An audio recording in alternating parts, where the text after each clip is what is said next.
हरे कृष्णा। भगवत गीता के 11वें अध्याय में आपका स्वागत है। तो 11वें अध्याय का नाम है विश्व रूप संदर्शन योग, जिसको हम विराट रूप भी कहते हैं। इस अध्याय में क्या हुआ है? इस अध्याय में भगवान ने अपना विराट रूप दिखाया है, जिसको हम विश्व रूप भी कहते हैं। ठीक है, ये बहुत ही दुर्लभ है, बहुत दुर्लभ है। और जब आप देखेंगे कि किस तरीके से भगवान के विश्व रूप में सारा ब्रह्मांड समाया हुआ है, सब देवी देवता समाये हुए हैं, तो आप खुद भी आश्चर्यचकित हो जाएंगे।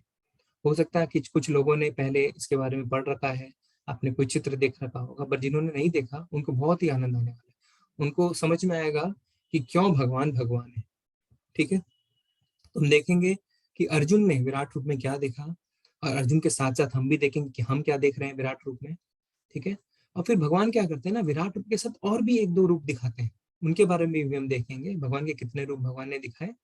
और ये हम देखेंगे कि जो अलग अलग रूप भगवान दिखाते हैं उसमें से भक्तों को सबसे अच्छा रूप कौन सा लगता है। ठीक है, हाँ। तो पहले श्लोक में अर्जुन कहता है, अर्जुन उवाचा मदन उग्रहया परमं गुह्यम अध्यात्म संगीतम यत्पयोक्तम वचस्तेन मोहोयम विगतो मम। आपने जिन अत्यंत गुह्य आध्यात्मिक विषयों का मुझे उपदेश दिया, उसे सुनकर अब मेरा मोह दूर हो गया। अब पहले श्लोक में अर्जुन कह रहे हैं कि आपने मुझे अभी तक, हे कृष्ण, आपने मुझे अभी तक जितना भी ज्ञान दिया है उसको सुनकर तो मेरा मोह दूर हो गया। तब जब पहले ही श्लोक में अर्जुन कह रहे हैं कि मेरा मोह दूर हो गया, तो फिर तो भगवत गीता यहीं खत्म हो जानी चाहिए थी, है ना? क्योंकि भगवान तो उसको मोह से दूरी करना चाहते थे, उसके अज्ञान को दूर करके उसे प्रेरित करना चाहते कि तुम लड़ो, उठो और युद्ध करो और लड़ो। तो पर ऐसा नहीं होता है। क्यों? क्योंकि प्रभुपाद जी इसमें बताते हैं तात्पर्य में कि हाँ ठीक है, अर्जुन का मोह दूर हुआ, पर अर्जुन किसके तरफ से सवाल पूछ रहा है? हमारे तरफ से, सबके तरफ से वो सवाल पूछ रहा है, सिर्फ अपने लिए नहीं। भगवत गीता का ज्ञान को हमने पहले ही अध्याय में पढ़ा था, उसके पहले ओरिएंटेशन में, कि इसे हमें एक व्यवस्था समझनी चाहिए श्री कृष्ण की। क्योंकि अर्जुन तो इतना बड़ा भक्त था, भगवान का मित्र था, तो वो तो मुंह में पड़ता ही नहीं। अर्जुन इसलिए मुंह में पड़ा जिससे वो हमारे लिए प्रश्न पूछ सके। ठीक है ना? तो इसमें अर्जुन तो समझ गया। पिछले अध्याय में हमने देखा ना, चतुर्श्लोकी गीता जहां खत्म हुई 11वें श्लोक में, 12वें श्लोक में अर्जुन ने घोषणा कर दी क्या, कि आप ही परम है ना? कितनी बार उसने कहा कि आप ही परम है। तो उसके बाद अर्जुन तो समझ गया क्या भगवान है, बट अर्जुन को यह पता था कि मैं तो समझ गया कि श्री कृष्ण भगवान है, बट बाकी सब नहीं समझे हैं। कुछ लोग अभी भी हैं जो नहीं समझेंगे। इसलिए क्या किया उसने, एक कुंजी अपनाई, एक ट्रिक अपनाई। अब वो क्या करेंगे आगे हम देखते हैं कि अर्जुन की वो क्या ट्रिक थी। ठीक है, तो इस पहले श्लोक के लिए प्रभुपाद जी अपने तात्पर्य में क्या बताते हैं? अब जहां तक अर्जुन की बात है, उसका कहना है कि उसका मोह दूर हो गया। ठीक है, इसका अर्थ यह हुआ कि वह कृष्ण को अपना मित्र स्वरूप सामान्य मनुष्य नहीं मानता, अपितु उन्हें प्रत्येक वस्तु का कारण मानता है। ठीक है, भगवान ने क्या बताया कि जो मुझे सब कारणों का कारण मानता है उसका मोह दूर हो जाता है। ठीक है, किंतु अब वह यह सोचता है कि भले ही वह कृष्ण को हर एक वस्तु का कारण मान ले, किंतु दूसरे लोग नहीं मानेंगे, उसको यह पता है। अतः इस अध्याय में यह सबों के लिए कृष्ण की अलौकिकता स्थापित करने के लिए कृष्ण से प्रार्थना करते हैं कि वे अपना विराट रूप दिखाएं। ठीक है, तो हमें समझ में आया कि वो खुद तो समझ गया कि आप भगवान हैं, और उसे साथ में यह भी पता है कि दूसरे लोग नहीं समझेंगे। तो इसीलिए अब आगे अर्जुन, अब आगे वाले श्लोकों में हम देखेंगे कि अर्जुन भगवान से प्रार्थना करते हैं क्या, कि हे भगवान आप अपना विराट रूप दिखाइए। इसके पहले वो क्या बोलते हैं 10वें अध्याय में 12वें श्लोक में, कि आप परम पुरुष हैं, आप परम धर्म हैं, आप पवित्र हैं, है ना? और यही नहीं, ये सिर्फ मैं नहीं कह रहा ही भगवान, ये तो गुरु शिष्य परंपरा से आए सारे ऋषिगण कहते हैं। और यही नहीं, ये आप स्वयं भी कहते हैं। उसको इतनी क्लैरिटी आ चुकी थी, है ना, मन और मस्तिष्क में, पर उसके बावजूद उसने कहा कि मुझे आप अपना विराट रूप दिखाइए। ठीक है, जिससे कि हम समझ सकें कि भगवान असली क्या है, भगवान का रूप क्या है। तो पहले हमने बहुत बार बता रखा है कि भगवान दो तरीके की लीला करते हैं, क्या, लौकिक और अलौकिक। पर जो नास्तिक होते हैं, जो भगवान में डाउट रखते हैं, अभी भी जिसके मन में डाउट है भगवान को लेके, वो उनकी अलौकिक लीलाओं को पूरी तरह खंडन कर देते हैं, पूरी तरह इग्नोर कर देते हैं, और सिर्फ लौकिक, है ना, जो सामान्य उनकी लीला है उस पर ध्यान देते हैं, और वो कहते हैं कि अरे ये तो कोई भी कर सकता है। ठीक है ना? तो भगवान अपनी भगवत्ता स्थापित करने के लिए इस अध्याय में अपना विराट रूप दिखाएंगे, जिससे कि जिसके मन में कोई भी संदेह, रंज में संदेह भी रह जाए तो वो दूर हो जाए। हाँ, तो अगले 3 श्लोकों में क्या कहते हैं अर्जुन, देखते हैं। हे कमल नेत्रों वाले, मेरे हर जीवित इकाई की उपस्थिति और गायब होने के बारे में विस्तार से आपसे सुना है, जैसा कि आपकी अटूट महिमाओं के माध्यम से महसूस किया है। अटूट महिमाएं मतलब अनगिनत महिमाएं, कितना ही सुन लो। भगवान क्या बोलते हैं, और सुनाओ भगवान, और बताओ, और विस्तार से बताओ। अर्जुन छोटे बच्चे की तरह भगवान को बोलते हैं, और बताइए, और बताइए। अब उसको क्लैरिटी आ गई है पूरी। हे पुरुषोत्तम, हे परमेश्वर, यद्यपि आपको मैं अपने समक्ष आपके द्वारा वर्णित आपके वास्तविक रूप में देख रहा हूं, किंतु मैं यह देखने का इच्छुक हूं कि आप इस दृश्य जगत में किस प्रकार प्रविष्ट हुए हैं।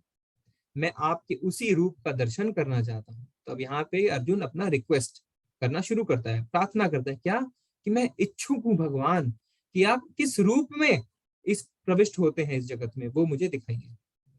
हे प्रभु, हे योगेश्वर, यदि आप सोचते हैं कि मैं अपने आपके विश्व रूप को देखने में समर्थ हो सकता हूँ, तो कृपा करके मुझे अपना असीम विश्व रूप दिखलाइए। देखिए यहाँ पे अर्जुन का पूरा मोह दूर हो गया, वो समझ गया कि साक्षात उसके आगे कौन खड़ा है, श्री भगवान। उसके बाद देखिए चौथे श्लोक में कितनी विनम्रता से वो भगवान से प्रार्थना करता है। क्या कहते हैं, अगर मैं आपके विश्व रूप को देखने में समर्थ हूँ, अगर मैं केपेबल हूँ, अगर मेरी कैपेबिलिटी है, तो आप अपनी असीम विश्व रूप मुझे दिखाएं। तो हम चैलेंज नहीं कर रहे कि भगवान मेरे मन में ना थोड़ा सा डाउट है, जरा दिखाइए। तो मतलब बहुत विनम्रता के साथ, अगर मैं समर्थ हूँ, ठीक है ना। तो भगवान को बहुत विनम्रता के साथ कहता है। हमने पहले बताया कि अगर हम किसी के शरण में जाते हैं तो हमें विनम्रता से प्रार्थना करनी चाहिए कि आप अपन हमें ज्ञान दीजिए, ठीक है ना। अगर हम उनको चैलेंज करेंगे तो कभी भी हमें ज्ञान प्राप्त नहीं होगा। तो देखिए उसको तो कोई मोह नहीं, अर्जुन को, उसको कोई संदेह नहीं है, ठीक है। पर देखिए अब ऐसे लोग हैं ना, आप देखते होंगे कि भगवत गीता के पूरे 700 श्लोकों को कंठस्थ कर लिया, और उनसे आप जहां पूछेंगे कौन से अध्याय में कौन से श्लोक में क्या लिखा, तुरंत बताएंगे। तो ऐसे लोग बोलेंगे ना मैं भगवान हूँ, देखो कृष्ण जी ने भी तो भगवत गीता कही, मैंने भी भगवत गीता कही, तो फर्क क्या है ना। और कई लोग तो बोलते भी है ना, आपने देखा है ना, कितने लोग बोलते हैं क्या, समोसा खाइए, सिंघाड़ा खाइए, जलेबी खाइए, कृपा बरसेगी, है ना। तो क्या वो बोलते हैं मैं भगवान हूँ, कितने लोग बोलना शुरू कर देते हैं मैं भगवान हूँ। पर यहाँ पे जो अर्जुन है वो बोलता है कि भगवान अपना विश्व रूप आप दिखाइए। क्यों, इसलिए क्योंकि आगे से अगर आपको कोई कहता है कि मैं भगवान हूँ, तो आप उसको चैलेंज कर सकते हैं और उसको बोल सकते हैं ठीक है, आप अपना विश्व रूप दिखाइए। चलिए आप भगवान है ना, तो आप अपना विराट रूप दिखाइए। तो क्या कभी दिखा पाएगा अपना विराट रूप? नहीं, क्योंकि वो भगवान है ही नहीं, है ना। तो जब तक हम देखेंगे नहीं तब तक हम मानेंगे नहीं, ऐसा बहुत लोग सोचते हैं, ठीक है। तो प्रभुपाद जी को एक भक्त ने कहा कि मुझे तो बहुत टाइम हो गया है माला करते करते, उनका नाम हैग्रीव था, अमेरिका में उनके शिष्य थे। 6 महीने से बोलता है मैं 16 माला कर रहा हूँ प्रभुपाद जी, मैं 4 जो नियम है उनका अनुशासन से पालन कर रहा हूँ, पर मुझे भगवान के दर्शन नहीं हो रहे। तो प्रभुपाद जी क्या बोलते हैं कि ये हम नहीं डिसाइड कर सकते हैं कि हमारी योग्यता है कि नहीं दर्शन के लिए, भगवान डिसाइड करेंगे, ठीक है।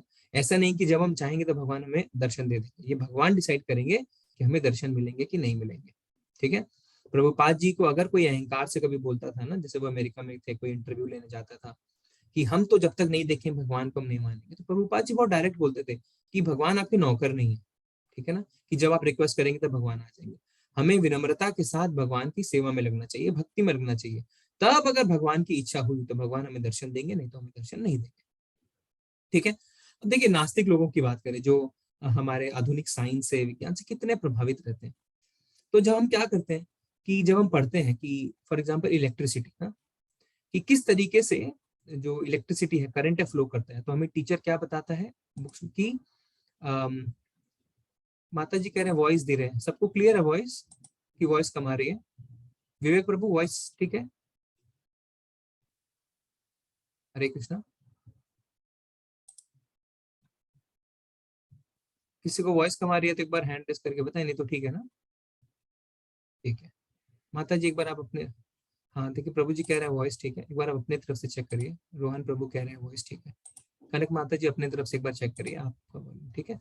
हाँ तो हम क्या बता रहे थे कि जैसे हम साइंस में पढ़ते हैं कि इलेक्ट्रिसिटी कैसे फ्लो होती है, तो हमें क्या पता चलता है कि इलेक्ट्रॉन्स जिसको बोलते हैं कि वो एक तरफ जाते हैं, इलेक्ट्रिसिटी दूसरी तरफ आती है।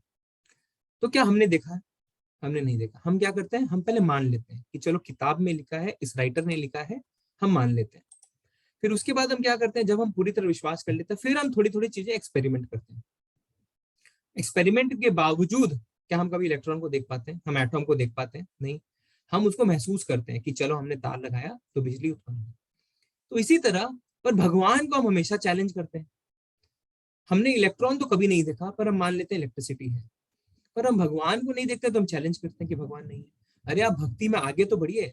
जिस तरीके से जो साइंस बुक में, साइंस की किताब में जो लिखा है, हम पहले उसको मानते हैं, विश्वास करते हैं, फिर उसको धीरे धीरे एक्सपेरिमेंट करते हैं और अनुभव करते हैं। इसी तरह भक्ति भी है। आप पहले भगवान को मानिए। हमारे शास्त्रों में लिखा है कि भगवान है, तो हम उसको नकार क्यों देते हैं? हम इतना द्वेष क्यों करते हैं भगवान से कि हम एकदम नकार देते हैं कि जब तक हम देखेंगे नहीं तब तक हम मानेंगे नहीं? हमने तो कितना कुछ मान रखा है ना। हमारे यूनिवर्स में ये है, हमारे यूनिवर्स में वो है।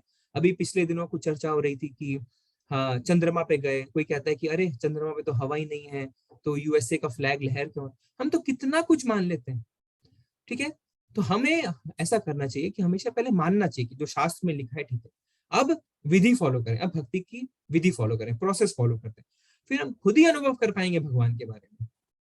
जिस तरीके से हम भौतिक चीजों का अनुभव करते हैं उसको पहले विश्वास करके, उसी तरह अगर हम विश्वास करते हैं हाँ भगवान है, हाँ हमारे जो शास्त्रों में लिखा है सब सही लिखा है, फिर क्या होगा, ऐसा करेंगे तो हम धीरे धीरे जब भक्ति करेंगे, जब श्रवणम कीर्तनम पाद सेवनम माला जपेंगे, चार रेगुलेटिव प्रिंसिपल्स फॉलो करेंगे, तो हम धीरे धीरे खुद ही अनुभव करने लग जाएंगे कि हाँ हम भगवान का अनुभव कर पा रहे हैं।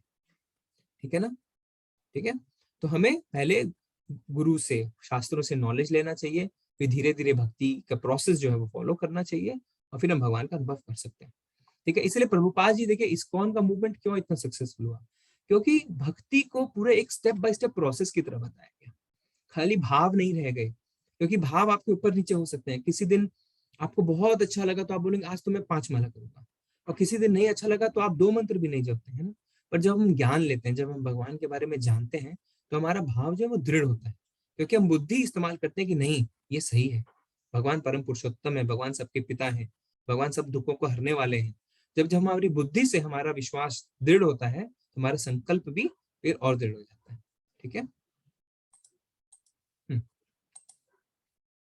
अर्जुन ने भगवान कृष्ण से विश्व रूप दिखाने के लिए क्यों कहा? उसने कृष्ण पर संदेह किया। ऐसा है क्या? जो इसको हाँ बोलते हैं वो हैंड रेस करें कि उसने कृष्ण पर संदेह किया। कोई नहीं ऐसा बोलता, ठीक है, तो ये गलत है। वे खुद को खास मानता था। कोई ऐसा अगर बोलता है कि हाँ अर्जुन खुद को खास मानते थे तो हैंड रेस करिए। एक जन मानसी माता जी बोलते हैं कि वो खुद को खास मानते थे, इसीलिए भगवान को, अरे माता जी ने हैंड डाउन कर लिया, ठीक है। और आखिरी क्या है? लोगों को समझाने के लिए जो सोचेंगे कृष्ण एक साधारण व्यक्ति है। अगर तीसरा कारण आपको लगता है तो हैंड रेस करिए। बहुत लोगों ने हैंड रेस किया है, बहुत ही सुंदर। कनक माता जी, सुधांशु प्रभु जी, रोहन प्रभु, नेहा माता जी, ऋतिक प्रभु जी, कीर्ति माता जी, अनुश्री, अरे बहुत लोगों ने किया है, ठीक है, प्राय प्राय सभी ने किया है। तो इसका हम जवाब देखते हैं क्या है। उसने कृष्ण पर संदेह किया नहीं। हाँ उन्होंने लोगों को समझाने के लिए कि कृष्ण साधारण व्यक्ति नहीं है। ठीक है ना? देखिए अर्जुन का जो डाउट था वो तो 10वें अध्याय में ही खत्म हो गया। 12वें श्लोक में उन्होंने कहा भगवान आप परम है, आप परम है, आप परम है ना? ठीक है। तो अगर वो खुद को खास मानता, आप खुद सोच के देखिए, तो इतनी विनम्रता से कहता क्या कि अगर मुझ में क्वालिफिकेशन है, अगर मेरी योग्यता है तो आप दर्शन दीजिए, नहीं बोलता ना। अगर वो अपना खास मानता तो बोलता भगवान मैं तो आपका इतना बड़ा भक्त हूँ, इतना तो बनता है ना मेरे लिए, इतना तो कर दीजिए। हम जैसे बोलते हैं नहीं, इतना बड़ा भक्त है, इतना बड़ा मित्र है, फिर भी कहता है कि अगर मेरी योग्यता है तो ही दिखाइए। ठीक है। तो यहाँ पे भगवान अपनी भगवत्ता स्थापित करने के लिए अब जो बोलेंगे ना, हम उसमें देखेंगे किस तरीके से भगवान अपने विश्व रूप को दिखाते हैं। ठीक है।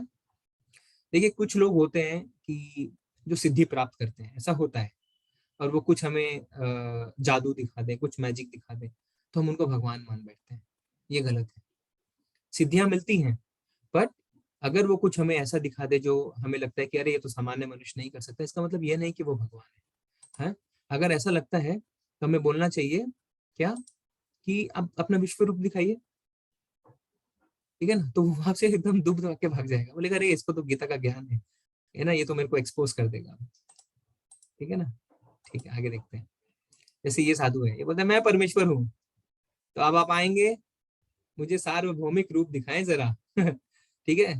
देखिए आप स्मार्ट हो गए हैं, अब आपने 10 अध्याय पढ़ लिया है, 11वें अध्याय में अब आपको पता चल गया है कि अगर आपको टेस्टिंग, लिटमस टेस्ट बोलते हैं ना, लिटमस टेस्ट पढ़ा है ना लोगों ने, तो क्या है, कोई अगर बोलता है मैं परमेश्वर हूँ, मतलब ओके नो प्रॉब्लम, आप अपना विश्व रूप मेरे को दिखाइए, तो तुरंत वो आपको क्या बोलेगा, नहीं नहीं नहीं मैं परमेश्वर नहीं। ठीक है। ठीक है। देखिए जब प्रभुपाद जी अमेरिका में थे ना, तो उससे पहले भी बहुत लोग गए थे, उनकी आपको किताब जरूर पढ़नी चाहिए। ठीक है, बहुत सिंपल, इंग्लिश और हिंदी दोनों में अवेलेबल है, प्रभुपाद बोल के उनका नाम। तो उनके पहले भी बहुत लोग गए। अब क्या था ना, लोगों ने बहुत फायदा उठाया, क्योंकि उन देखिए अमेरिकन लोगों को तो कुछ नहीं पता था अध्यात्म के बारे में, और इंडिया से आए, इंडिया से आते तो ऐसे ही उनको लगता था, अरे ये तो अध्यात्म में बहुत आगे होंगे। तो बहुत लोगों ने अपने आप को वहां पे जाके बोला हम भगवान हैं, भगवान के प्रतिनिधित्व हैं, ऐसे ऐसे कर। तो कुछ जर्नलिस्ट आए प्रभुपाद जी के पास, उन्होंने बोला कि आपसे पहले बहुत आए इंडिया से, और उन्होंने अपने आप को भगवान कहा, आप क्या भगवान है? तो प्रभुपाद जी ने कहा नहीं, मैं भगवान नहीं हूँ, मैं भगवान का सेवक हूँ। बोले ठीक है। फिर वापस जर्नलिस्ट को बुलाया, तो बोले नहीं नहीं मैं सेवक भी नहीं हूँ, मैं सेवक बनने की कोशिश कर रहा हूँ। देखिए ये है एक असली भक्त की विनम्रता। हम लोग क्या बोलते हैं, दास का दास का दास, खुद को ऐसा मानते हैं कि भगवान के दास का दास का दास, ऐसी भावना रहती है भक्तों की। क्योंकि भगवान अपने प्रति कोई पाप क्षमा करते हैं, पर भक्तों के प्रति कोई पाप क्षमा नहीं करते।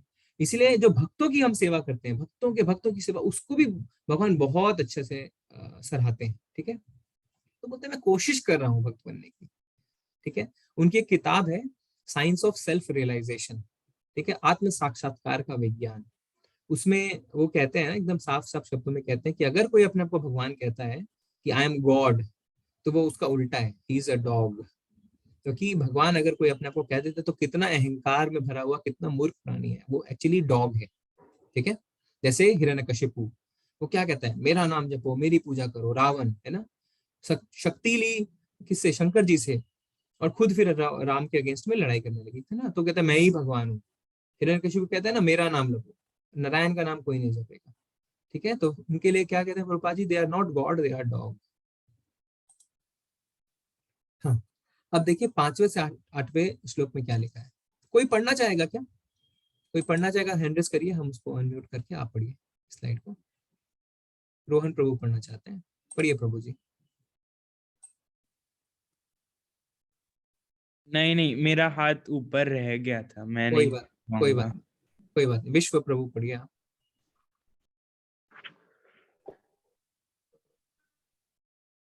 पढ़िए प्रभु जी। भगवान ने कहा, अर्जुन हे पार्थ, अब तुम मेरे ऐश्वर्य को, सैकड़ों हजारों प्रकार के देवी तथा विविध रंगों वाले रूपों को देखो। आगे बढ़िए माता जी। हे भारत, लो तुम आदित्यों, वसुओं, रुद्रों, अश्विनी कुमारों तथा अन्य देवताओं के विभिन्न को यहाँ देखो। तुम ऐसे अनेक आश्चर्यमय रूपों को देखो जिन्हें पहले किसी ने न तो कभी देखा न सुना है। हे अर्जुन, तुम जो भी देखना चाहो उसे तत्क्षण मेरे इस शरीर में देखो। तुम इस समय तथा भविष्य में भी जो भी देखना चाहते हो उसको यह विश्व रूप दिखाने वाला है। यहाँ एक भी स्थान पर चर अचर सब कुछ है, किंतु तुम मुझे अपनी इन आंखों से नहीं देख सकते हो, अतः मैं तुम्हें दिव्य आंखें दे रहा हूँ। अब मेरे योग ऐश्वर्य को देखो। बहुत धन्यवाद माता जी, बहुत धन्यवाद। जी हाँ, तो अब इसमें क्या बोलते हैं भगवान, भगवान ने कहा अब देखो मैं तुम्हें अपना विश्व रूप दिखाने जा रहा हूँ। ठीक है ना। तो देखिए इसमें जो दूसरे धर्म के लोग होते हैं, वो क्या कहते हैं, अरे, वो हिंदू धर्म कहते हैं ना, उनको सनातन धर्म नहीं पता, बोले अरे आपके तो 33 करोड़ देवी देवता हैं, ऐसा कहते हैं ना। पर जब हम भक्ति करने लगते हैं तो हमें क्या पता चलता है, नहीं भगवान तो एक ही है, बाकी जो है वो भगवान के असिस्टेंट है ना। जैसे भगवान प्राइम मिनिस्टर है, तो बाकी दूसरे मिनिस्ट्रीज के हेड है। हमने बताया था ना देवी देवता ऐसे होते हैं। और जैसे गुणों के आधार पर हमने बताया था कि कोई भी अगर 26 गुण अर्जित कर ले तो वो देवी देवता बन जाता है। जीव तत्व है, हम भी जीव तत्व है, भगवान जो देवी देवता है ना वो भी जीव तत्व है। ठीक है। तो जैसे कृष्ण जी है, उनके पास 64 गुण है, 64। विष्णु जी के पास 60, फिर शिव जी के पास 55, ब्रह्मा जी के पास 50, और जीव तत्व यानी जो देवी देवता है उनके पास 26। तो अगर कोई जीव 26 गुणों को अर्जित कर लेता है तो वो देवी देवता बन जाता है, ठीक है ना। तो इसमें देखिए अब क्या होगा कि भगवान जब अपना विराट रूप दिखाएंगे तो आपको अभी से धीरे धीरे पता चल रहा है कि किस तरीके से पूरा विश्व उसमें समाया हुआ है, हमें पता चलेगा। हम अर्जुन भी अपनी नॉर्मल जो आईज है उससे नहीं देख सकता है, उसको भगवान क्या कहते हैं कि मैं तुम्हें दिव्य आंखें दे रहा हूँ, तुम अपनी सामान्य आंखों से, सामान्य नेत्रों से इसको नहीं देख पाओगे। अर्जुन इतना भड़क भक्त है फिर भी वो अपने आंखों से नहीं देख पाएगा। हम तो कैसे ही देखेंगे, है ना। हमारे अंदर तो हमने पहले बताया ना कि 4 दोष हैं, जो उन 4 दोषों के कारण हम परम सत्य को कभी नहीं देख पाते। इसलिए भगवान अब अर्जुन को दिव्य चक्षु देने वाले हैं। और साथ में आगे देखेंगे कि संजय जो था, संजय ने भी विराट रूप के दर्शन किए, क्योंकि उनको तो वेद व्यास जी ने दिव्य चक्षु दिए थे, ठीक है। अब इस बात को हम ऐसे समझ सकते हैं ना कि जैसे हम जब एयरपोर्ट पे जाते हैं अपना लगेज लेके, तो कोई थोड़ी ना सिक्योरिटी वाला हमारे लगेज के अंदर देख पाता है क्या है, नहीं देख पाता है ना। तो स्कैनिंग मशीन में डालते हैं, एक्सरे से देखते हैं कि क्या है। तो इसी तरह कोई अगर ऐसा रूप होता है भगवान का जो हम अपने दिव्य चक्षुओं से ही देख पाएंगे, जो हम अपने नॉर्मल नेत्रों से नहीं देख पाएंगे। और ये पहली बार नहीं है कि भगवान ने अपना विश्व रूप दिखाया है, जैसे अभी अर्जुन को दिखा रहे हैं। उसके पहले क्या हुआ था, जब युद्ध होने वाला था उसके पहले भगवान शांति समझौता लेके गए थे। तो दुर्योधन ने क्या किया, उनका खूब मजाक उड़ाया और जंजीरें मंगवाई उनको बांधने के लिए। तो उस समय भगवान ने अपना अर्ध विराट रूप दिखाया था। पर फिर भी दुर्योधन इतना बड़ा असुर कि उसको कुछ समझ नहीं आया। उसने कहा कि अरे ये तो छलिया है, ये ब्लैक मैजिक कर रहा है ना। उसको उस टाइम भी समझ नहीं आया। फिर उसके पहले भगवान ने कहा दिखाया था, यशोदा मैया को दिखाया था ना, जब मिट्टी खाई थी तो माँ ने जब मिट्टी मुंह से निकालने की कोशिश करी तो अंदर पूरा ब्रह्मांड दिखा, ठीक है। इसी तरह एक बार ऐसा होता है, हमें लोग, काफी लोगों को पता नहीं है, कि जब भगवान मैया की गोदी में सोते रहते हैं तो उनका मुंह थोड़ा सा खुला रह जाता है, तो उसमें वापस मैया को वही दिखता है, पूरा ब्रह्मांड, ठीक है। और एक बार क्या हुआ था कि जब महाभारत का युद्ध खत्म हो गया था, तो भगवान जब जा रहे थे तो रास्ते में उनको एक ऋषि मिले, तांग ऋषि। तो उन्होंने कहा कि भगवान आपने जरूर शांति समझौता करवा दिया होगा, नहीं तो इतने लोगों की। तो वो बोले नहीं, ये तो भीषण युद्ध हुआ। तो वो भगवान पे बहुत क्रोधित हो गए, बोले साक्षात आपके होते हुए इतना बड़ा युद्ध हो गया, मैं आपको श्राप दूंगा। अब देखिए ऋषि बोल रहा है भगवान को कि मैं आपको श्राप दूंगा, क्योंकि इतने जो लोगों की मृत्यु हुई, ऋषि ऋषि की भावना देखिए, इतने लोगों की मृत्यु हुई, ठीक है ना, कितने लोग मर गए, कितने परिवार उजड़ गए, है ना, कितनी स्त्रियां विधवा हो गई, तो इसके कारण तो आप हैं भगवान। तो उस टाइम भगवान को समझ में आ गया कि ये ऋषि भी अभी मोह में है। तो उस टाइम उस ऋषि को भगवान ने, जब वो श्राप देने वाले थे, तब उनको अपना विराट रूप दिखाया था, ठीक है। फिर हमने मार्कंडे ऋषि का कल देखा था ना कि किस तरीके से अपने पेट के अंदर उनको ब्रह्मांड दिखाया, ठीक है। और जो चैतन्य महाप्रभु हुए 500 साल पहले, उन्होंने अद्वैत प्रभु को, अद्वैत आचार्य को अपना विराट रूप दिखाया था। तो इस तरीके से कई बार विराट रूप उन्होंने दिखाया है। अब आप एक चीज देखेंगे कि भगवान में ब्रह्मांड है, किस तरीके से उन्होंने अपने मुंह में, पेट में ब्रह्मांड दिखाया। तो भगवान में ब्रह्मांड है, पर ब्रह्मांड में भगवान है। अब जैसे अर्जुन को जो रूप दिखाया, तो भगवान अंदर भी और बाहर भी, इस चीज को समझना बड़ा मुश्किल है, अंदर और बाहर दोनों जगह ब्रह्मांड दिखा सकते हैं, ठीक है ना। जैसे कॉन्ट्ररी चीजें होती हैं, जैसे हमने पहले बताया भगवान की, जैसे ईशोपनिषद में लिखते हैं कि भगवान दौड़ भी रहे हैं, नहीं भी दौड़ रहे हैं, दूर भी है, पास भी है, अंदर भी है, बाहर भी है। तो भगवान की जो ऐसी शक्तियां होती है ना, उसको बोलते हैं अचिंत्य शक्ति, जो हम अपने भौतिक सेंसेस से समझ नहीं सकते, क्योंकि कोई भी भौतिक चीज ऐसी नहीं होती है जो अंदर भी है बाहर भी है। ऐसा होता है क्या, या तो अंदर है या तो बाहर है।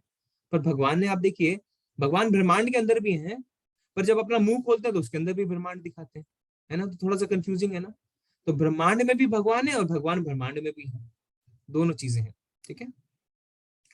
पर यहाँ पे जो विराट रूप अर्जुन को दिखाया ना, इतना विराट रूप भगवान ने कभी किसी को नहीं दिखाया था। जैसे दुर्योधन को अर्ध विराट दिखाया था, ठीक है। तो एक भक्त जो है ना, वो शील प्रभुपाद को बोलते हैं कि फॉरेन के, यूएस में, कि प्रभुपाद जी, इन्होंने इतना विराट रूप दिखाया भगवान श्री कृष्ण ने, तो हम ऐसा करते हैं, जो अगला मंदिर हम बनाएंगे उसमें ना हम मुरली मनोहर की जगह, मतलब बांसुरी बजाते हुए श्री कृष्ण, राधा श्री कृष्ण की जगह हम कृष्ण जी का विराट रूप लगाएं, ठीक है। तो प्रभुपाद जी बोलते हैं हाँ ठीक है। तो उनको पहनाने के लिए कपड़े तुम लेके आना, उनकी सेवा तुम करना, उनको खाना तुम खिलाना, इतने विराट रूप की सेवा करोगे कैसे, है ना। तो प्रभुपाद जी इस तरीके से उसको समझाते हैं कि भगवान बहुत दयालु हैं, कि उन्होंने हमें अपना श्याम सुंदर रूप जो है, 2 भुजाओं वाला रूप का दर्शन दिया, कि जिससे हम उनकी सेवा कर सकें, ठीक है ना। विराट रूप की सेवा तो हम कर भी नहीं सकते, ठीक है।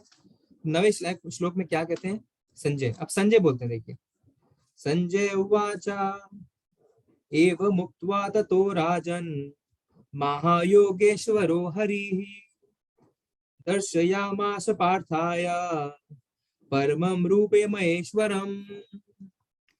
हे राजा, इस प्रकार कहकर महायोगेश्वर भगवान ने अर्जुन को अपना विश्व रूप दिखलाया।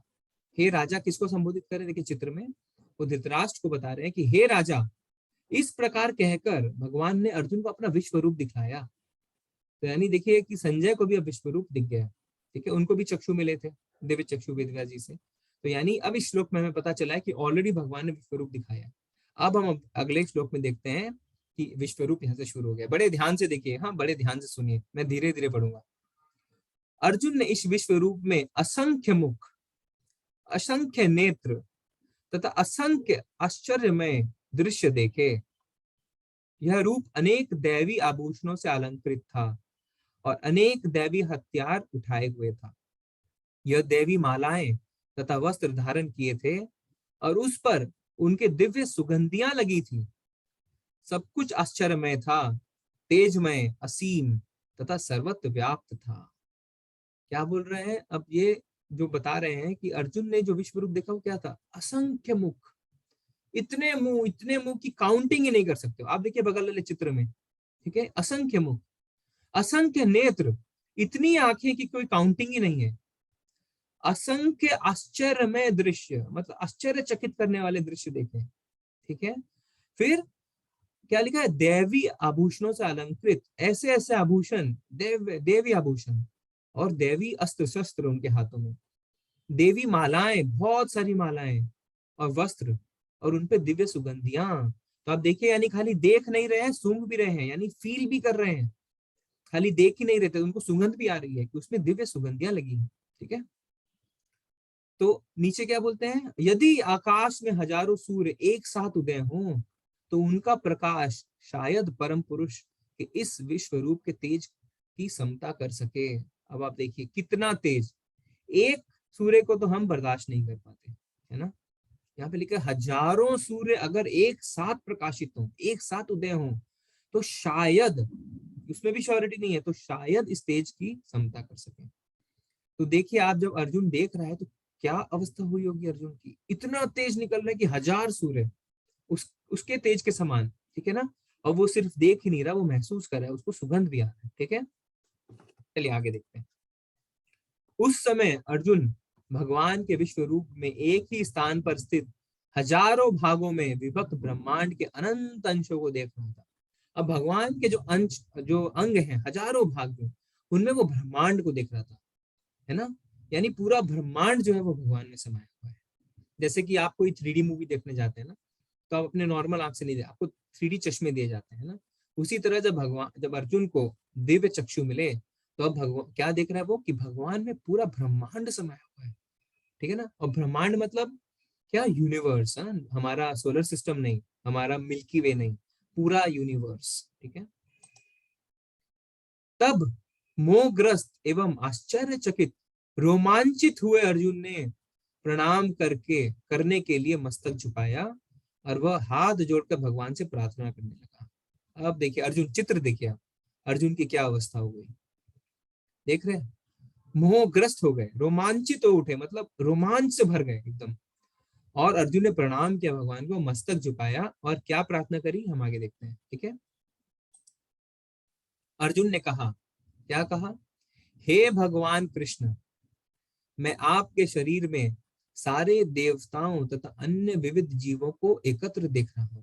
देखिए अब आप देखिए जो प्रार्थना कर रहे हैं अर्जुन, उस प्रार्थना से हम समझ सकते हैं कि जो भगवान का विश्व रूप है उसमें क्या क्या समाया हुआ है। क्या कह रहे हैं, सारे देवताओं तथा अन्य विविध जीवों को एकत्र एक साथ देख रहा हूं, एकत्र देख रहा हूं।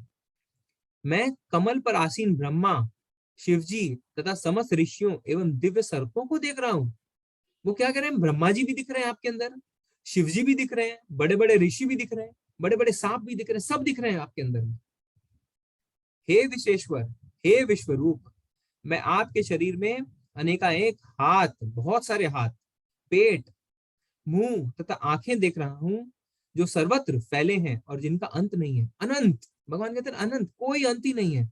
मतलब अर्जुन को यह नहीं समझ में आ रहा कि क्या, कि मध्य कहाँ है, आदि क्या है, अंत कहाँ है, कि शुरुआत कहाँ से है भगवान की, भगवान का मध्य कहाँ है, भगवान का अंत कहाँ है। इतना बड़ा, इतना विशाल रूप दिखाया भगवान ने।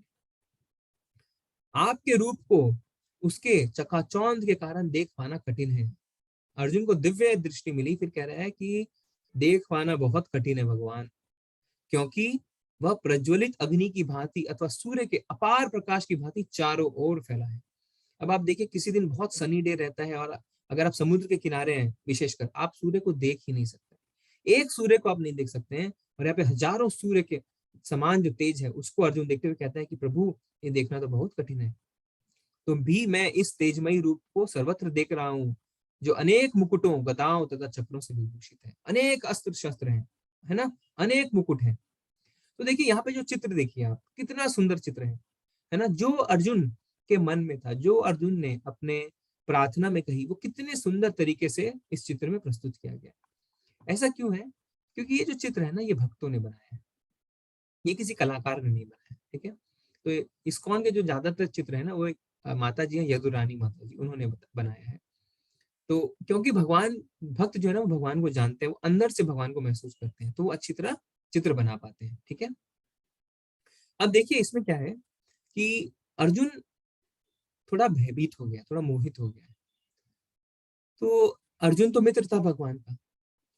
तो अगर आपका कोई मित्र जो आपके साथ हंसी खेल करता है, आपके साथ मजाक करता है, आप साथ खाते हैं, साथ सोते हैं, अगर वो अचानक से बड़ी बड़ी गाड़ियों में आने लगे, अपने साथ बॉडीगार्ड लाने लगे, सूट वूट पहन के आने लगे, तो आपको थोड़ा अनकंफर्टेबल महसूस होगा ना, है ना। तो आपको लगेगा ना, ना ना वो बात नहीं रह गई, मुझे तुझे ऐसे नहीं देखना मित्र, मुझे तुझे नॉर्मल देखना है ना। तो अब अर्जुन उस भाव में आने लग गया है ना। वो सब कुछ देख रहा है, वो बता रहा है, किंतु वो मोहग्रस्त हो गया है। अब उसको अच्छा नहीं लग रहा है। वो भगवान का भक्त है मित्र, पर यह रूप उसको पसंद नहीं आ रहा है। तो वो आगे क्या कहता है हम देखेंगे। आप परम आद्य गेय वस्तु हैं, आप इस ब्रह्मांड के परम आधार हैं, आप अव्यय तथा पुराण पुरुष हैं, आप सनातन धर्म के पालक भगवान है, यही मेरा मत है। अब ये अपना मत दे रहे हैं अर्जुन, क्या, कि आप पालक भगवान हैं, सबके पालनहार हैं, आप आदि मध्य तथा अंत से रहित हैं, यानी आपका कोई बिगिनिंग नहीं है, कोई एंड नहीं है, आपका यश अनंत है, आपकी असंख्य भुजाएं हैं, यानी आप काउंट नहीं कर सकते, इतने हाथ हैं भगवान के, और सूर्य और चंद्र आपकी आंखें हैं। ठीक है, अर्जुन क्या कहता है कि चंद्रमा और सूरज आपकी आंखें हैं। मैं आपके मुख से प्रज्वलित अग्नि निकलते और आपके तेज से इस संपूर्ण ब्रह्मांड को जलते हुए देख रहा हूँ। तो अर्जुन कह रहा है कि मैं आपके मुख से अग्नि प्रज्वलित होते हुए देख रहा हूँ, मुंह से अग्नि निकल रही है। यद्यपि आप एक हैं, किंतु आप आकाश तथा सारे लोकों एवं उनके बीच के समस्त अवकाश में व्याप्त हैं। देखिए इसको पढ़िए, जो हम बोलते हैं ना कि ये तो हमारा ब्रह्मांड, हमारा यूनिवर्स एकदम वैक्यूम है, कुछ नहीं है।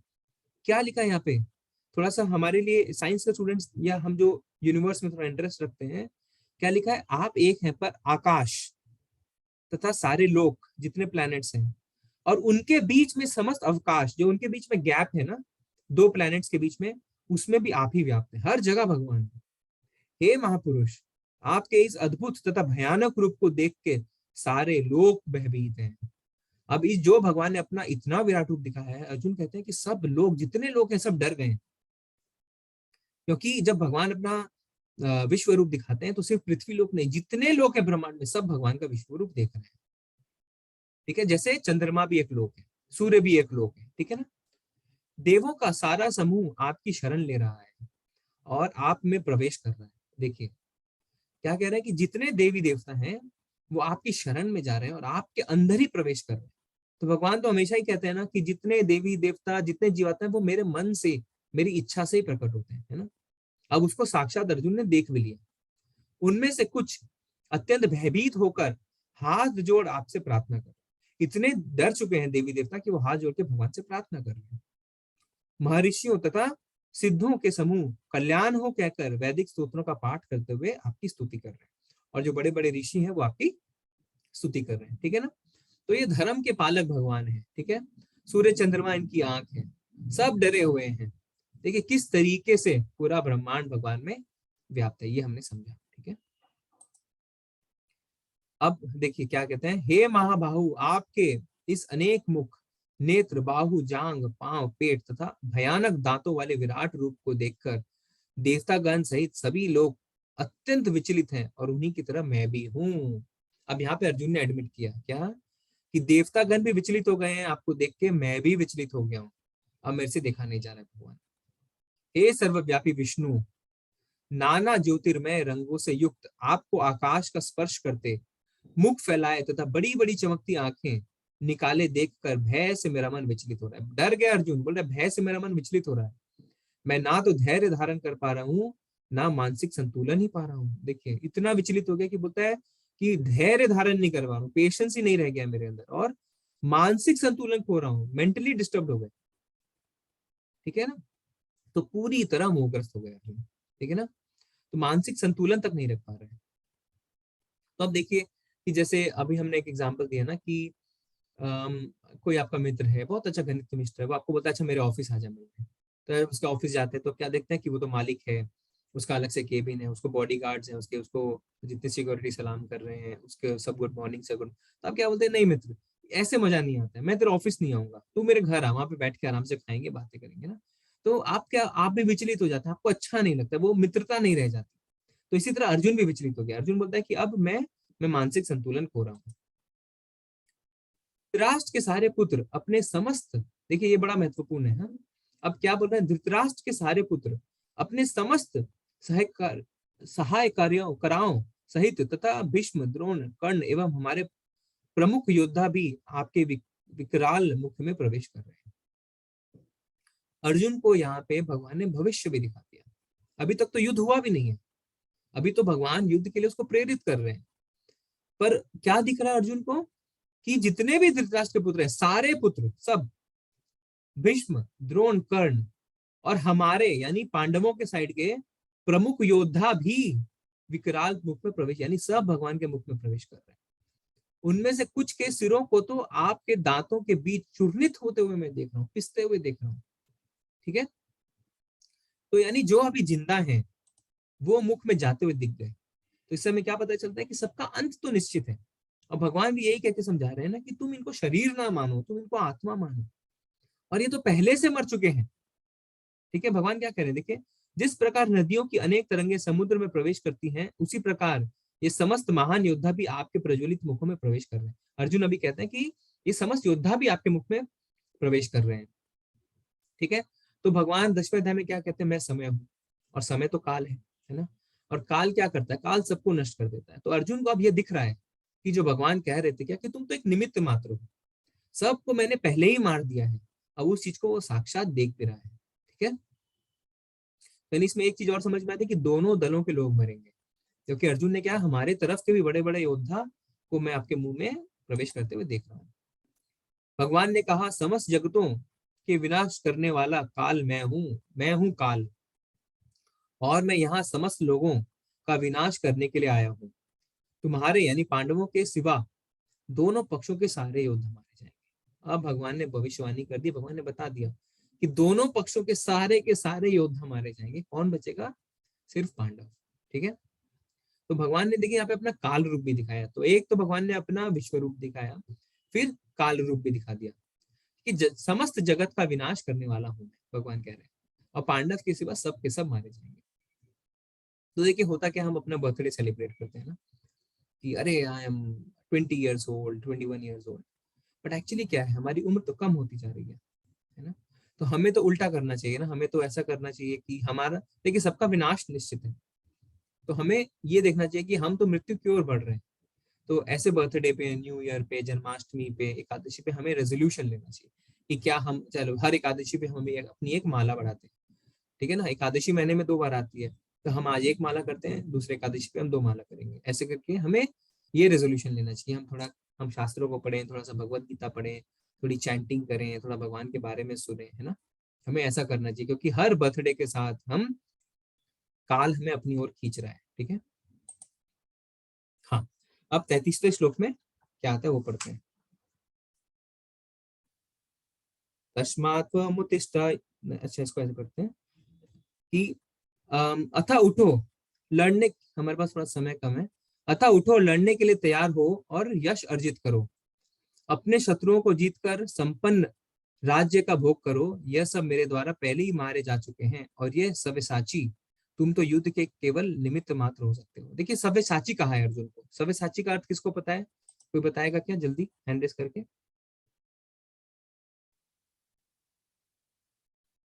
अच्छा मैं बताता हूँ। सव्यसाची का अर्थ होता है जो दोनों हाथों से बाण चला सके। अर्जुन सव्यसाची है, ठीक है। तो भगवान यहाँ बहुत अच्छी बात बता रहे हैं, क्या कि पहले ही मारे जा चुके हैं, तुम एक निमित्त मात्र हो। देखिए इस चित्र को देखिए, कि इसमें डॉक्टर एक औजार इस्तेमाल कर रहा है ना। तो भगवान कहते हैं इसी तरह तुम एक सिर्फ एक निमित्त हो, ठीक है। मुझे जो करना है वो तो मैं करूंगा, ठीक है। जैसे डॉक्टर को ऑपरेशन तो करना ही है, इसी तरीके से तुम ये ना सोचो कि तुम युद्ध लड़ रहे हो, तुम एक निमित्त मात्र हो। तुमने तो ऑलरेडी देख लिया कि दोनों दलों के सारे लोग मारे जाएंगे, ठीक है, और खाली कौन बचेगा? सिर्फ पांडव बचेंगे, ठीक है। भगवान ऐसा क्यों करते हैं? मैंने पहले बताया था ना, भगवान भक्तों को सेवा देते हैं जिससे उनका यश बढ़े, ठीक है। हाँ, द्रोण, भीष्म, जयद्रथ, कर्ण तथा अन्य महान योद्धा पहले ही मेरे द्वारा मारे जा चुके हैं, अतः उनका वध करो और तनिक भी विचलित ना हो। तुम केवल युद्ध करो, युद्ध में तुम अपने शत्रुओं को परास्त करोगे। देखिए कितना कॉन्फिडेंस दे रहे हैं भगवान कृष्ण अर्जुन को, है ना। कितने अच्छे मित्र हैं, इतना कॉन्फिडेंस। हम भी चाहते हैं ना कि हमारे भी ऐसा मित्र हो।